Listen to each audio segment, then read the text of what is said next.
کتابوں میں ایک واقعہ لکھا ہے۔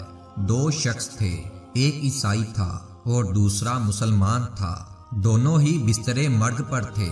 بیماری کی اس حالت میں عیسائی کے دل میں یہ خواہش پیدا ہوئی کہ مجھے مچھلی کا گوشت مل جائے۔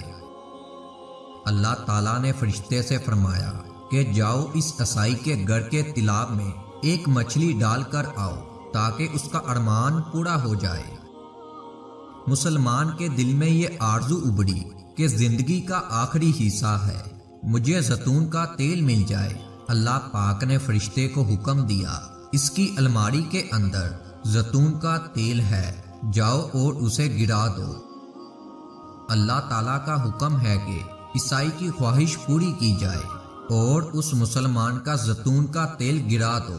فرشتے نے عرض کیا، آپ کا حکم امت کی آسانی کے لیے ہے، اس میں کیا حکمت ہے یہ بھی بتا دیں تاکہ امت کو انسانیت کا سبق مل جائے۔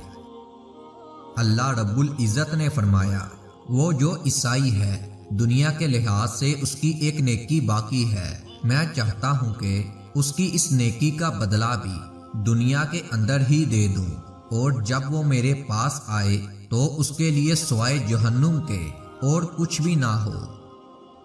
اور جہاں تک تعلق اس مسلمان کا ہے تو اس کی ایک کوتاہی اس کے دامن پر رہ گئی ہے، میں چاہتا ہوں کہ اس کی وہ آرزو پوری نہ ہو اور وہ اس پر صبر کرے۔